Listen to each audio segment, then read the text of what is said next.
Assalamualaikum warahmatullahi wabarakatuh. Perkenalkan, nama saya Sifa Ulia dengan NIM 231210013. Di sini saya sedikit akan menjelaskan tentang evaluasi kurikulum pada mata kuliah pengembangan kurikulum yang diampu oleh Ibu Dr. Helna Lilis MPD. Jadi di sini saya akan membahas beberapa pembahasan. Yang pertama yaitu pengertian evaluasi kurikulum, dan yang kedua yaitu tujuan, fungsi, dan manfaat dari evaluasi kurikulum, dan yang ketiga yaitu langkah-langkah evaluasi kurikulum, dan yang keempat yaitu strategi evaluasi kurikulum, dan yang kelima yaitu model-model evaluasi kurikulum. Yang pertama yaitu model CIPP, dan yang kedua yaitu model Taylor. Baik, langsung saja ke pembahasan pertama, yaitu pengertian evaluasi kurikulum. Secara etimologi, evaluasi berasal dari bahasa Inggris, yaitu evaluation, dari akar kata value yang berarti nilai atau harga. Nilai dalam bahasa Arab disebut al-qiyamah atau al-takdir, yang bermakna penilaian atau evaluasi. Sedangkan secara harfiah, evaluasi pendidikan dalam bahasa Arab sering disebut dengan al-takdir, al-tarbiyah, yang diartikan sebagai penilaian dalam pendidikan atau penilaian mengenai hal yang berkaitan dengan kegiatan pendidikan. Baik, selanjutnya saya akan menguraikan pengertian dari evaluasi dengan kurikulum agar teman-teman sekalian dapat mengerti, dapat paham apa itu evaluasi dan apa itu kurikulum. Nah, evaluasi di sini saya mengambil dari menurut Joint Committee tahun 1981. Beliau mengatakan bahwa evaluasi ialah penelitian yang sistematik atau yang teratur tentang manfaat atau guna beberapa objek. Sedangkan kurikulumnya saya mengambil atau saya mengutip dari pasal 1 Butir 19 Undang-Undang Nomor 20 Tahun 2023 tentang Sistem Pendidikan Nasional. Nah, di situ dijelaskan bahwa kurikulum adalah seperangkat rencana yang mengatur mengenai tujuan, isi, dan beberapa bahan ajar serta cara yang digunakan sebagai pedoman penyelenggaraan kegiatan pembelajaran untuk mencapai tujuan pendidikan tertentu. Jadi, kesimpulan dari pengertian yang telah saya uraikan yaitu adalah pengertian evaluasi kurikulum adalah penelitian secara sistematik tentang fungsi, kesesuaian, efektivitas, dan efisiensi dari kurikulum yang diterapkan. Atau evaluasi kurikulum adalah proses penerapan prosedur ilmiah untuk mengumpulkan data yang valid dan reliable untuk membuat keputusan tentang kurikulum yang sedang berjalan atau yang telah dilakukan. Baik, selanjutnya ke pembahasan kedua yaitu tujuan, fungsi, dan manfaat dari evaluasi kurikulum. Oke, saya akan membahas satu persatu dari manfaat, tujuan, dan fungsinya. Baik, di sini saya akan menguraikan atau menjelaskan sedikit tentang tujuan evaluasi kurikulum. Jadi, tujuan evaluasi kurikulum yaitu mengungkapkan proses pelaksanaan kurikulum secara keseluruhan, ditinjau dari beberapa aspek. Adapun indikator kinerja yang dievaluasi adalah efektivitas, efisiensi, relevansi, dan kelayakan program. Nah, hal ini juga dimaksudkan untuk memberikan acuan dan gambaran program ke depan. Jadi evaluasi kurikulum ini sangat penting ya teman-teman, bahwa semua yang dilakukan dari kurikulum itu harus dievaluasi atau diperbaiki atau ditinjau ulang. Yang selanjutnya yaitu fungsi evaluasi kurikulum. Di sini ada beberapa poin tentang fungsi evaluasi kurikulum. Poin pertama yaitu adalah sebagai umpan balik bagi peserta didik, dan yang kedua yaitu sebagai alat untuk mengetahui ketercapaian peserta didik mencapai tujuan yang telah ditetapkan. Jadi evaluasi kurikulum ini mengontrol seberapa jauh sih peserta didik ini berjalan untuk mencapai tujuan. Dan yang ketiga yaitu memberi informasi dan acuan untuk mengembangkan program kurikulum. Dan yang keempat yaitu sebagai dasar peserta didik secara individual untuk memutuskan masa depan sehubungan dengan bidang pekerjaan dan pengembangan karir. Jadi evaluasi kurikulum ini bertujuan untuk mengontrol peserta didik ini di mana bakat dia, di mana dirinya berkembang. Dan yang kelima yaitu untuk pengembang kurikulum dalam khusus yang ingin dicapai. Dan yang terakhir, poin terakhir yaitu sebagai umpan balik semua pihak yang berkepentingan dalam pendidikan di sekolah, seperti orang tua, tenaga pendidik, terus pengembang kurikulum untuk perguruan tinggi atau pemakai lulusan atau orang yang mengambil kebijakan pendidikan, termasuk juga untuk masyarakat. Nah, dan yang terakhir yaitu manfaat evaluasi kurikulum. Di sini ada beberapa poin. Saya akan membawakan 3 poin dari manfaat evaluasi kurikulum.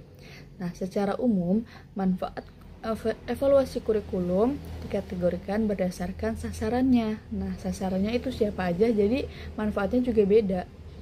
Yang pertama yaitu manfaat bagi guru adalah untuk menilai seberapa jauh pelaksanaan pembelajarannya.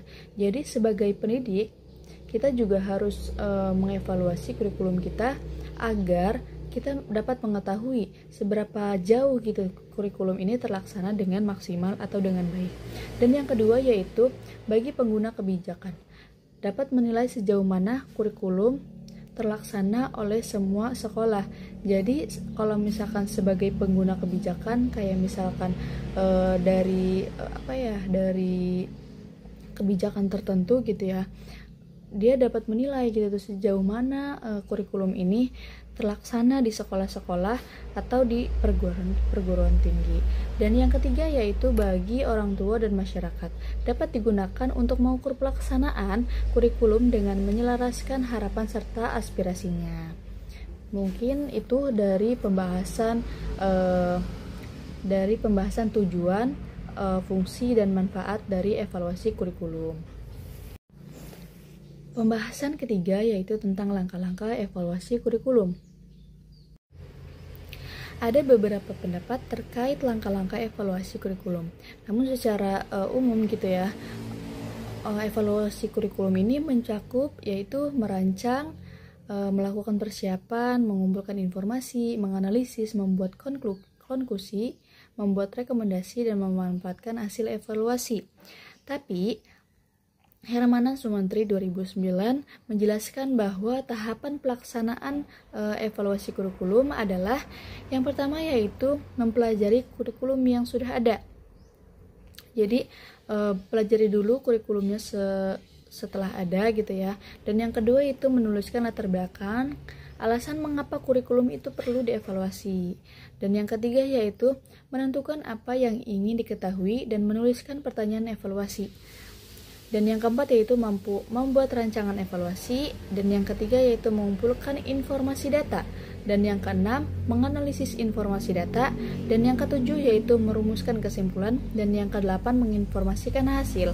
Dan yang terakhir yaitu memanfaatkan hasil untuk revisi kurikulum. Jadi itu teman-teman langkah-langkah dari evaluasi kurikulum. Ada beberapa hal yang harus dilakukan, ada beberapa hal yang harus diinformasikan, atau ada beberapa hal yang harus dikumpulkan gitu ya. Beranjak ke pembahasan selanjutnya yaitu strategi evaluasi kurikulum. Di sini ada beberapa strategi untuk evaluasi kurikulum. Yang pertama yaitu penilaian komprehensif. Nah, komprehensif ini mencakup penilaian aspek pengetahuan sikap dan keterampilan yang dihasilkan oleh kurikulum. Nah, evaluasi kurikulum juga dapat dilakukan melalui penilaian terhadap materi pembelajaran, metode pengajaran, serta hasil dari siswa tersebut. Dan yang kedua yaitu penggunaan multiple method. Selain strateginya dengan menggunakan penilaian, evaluasi kurikulum juga menggunakan multiple method. multiple method untuk mengukur pemahaman dan aplikasi siswa terhadap pengajaran yang telah diajarkan. Metode yang dapat digunakan antara lain adalah observasi langsung, analisis karya tulis siswa, serta ujian lisan.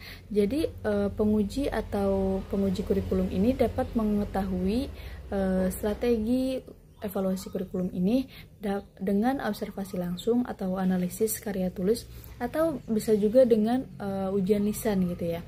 Dan yang terakhir yaitu analisis data. Evaluasi kurikulum dengan analisis data adalah proses di mana dikumpulkan, dianalisis, dan diinterpretasikan untuk menilai efektivitas kurikulum tersebut dan membuat keputusan yang berinformasi untuk perbaikan. Jadi itu ya strategi dari evaluasi kurikulum. Yang pertama yaitu tadi ada penilaian komprehensif, dan yang kedua yaitu menggunakan multiple method, dan yang terakhir yaitu analisis data. Nah, pembahasan yang terakhir yaitu tentang model-model evaluasi kurikulum. Di sini saya akan menjelaskan yang pertama yaitu model CIPP. Apa sih model CIPP itu? Jadi model CIPP adalah, kan CIPP itu panjangan dari kontek, input, proses, dan produk. Nah, model ini nih pertama kali ditawarkan oleh Stafelbeam. Nah, kemudian Stafelbeam ini mengembangkan model CIPP pada tahun 1966.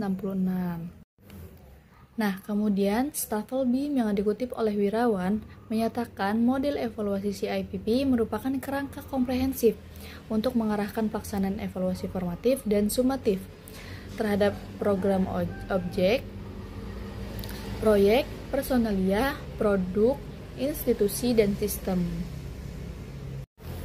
Nah, model CIPP ini memiliki tujuan, yaitu bertujuan untuk meningkatkan program. Jadi model ini nih untuk meningkatkan program atau kualitas dan efektivitas program. Bukan hanya membuktikan keberhasilan, evaluasi ini juga berfokus pada pengembangan dan perbaikan yang berkelanjutan. Dan yang kedua yaitu pengambilan keputusan. Model ini dirancang untuk membantu mengambil keputusan dengan memberikan informasi yang diperlukan untuk merencanakan, mengorganisir, dan melaksanakan pengevaluasian program secara sistematis.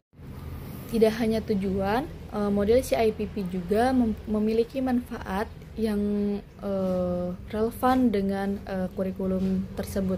Yang pertama yaitu meningkatkan kualitas program. Model CIPP ini berfungsi atau bermanfaat sebagai umpan balik yang membantu meningkatkan dan memperbaiki proses belajar mengajar. Dan yang kedua yaitu pendekatan secara sistematis. CIPP menawarkan pendekatan yang sistematis untuk mengevaluasi program. Dan yang selanjutnya, yang terakhir yaitu mengidentifikasi kekuatan dan kelemahan. Jadi melalui evaluasi yang digunakan dari model CIPP ini membantu bagaimana kita mengetahui kelemahan dan kelebihan si kurikulum tersebut.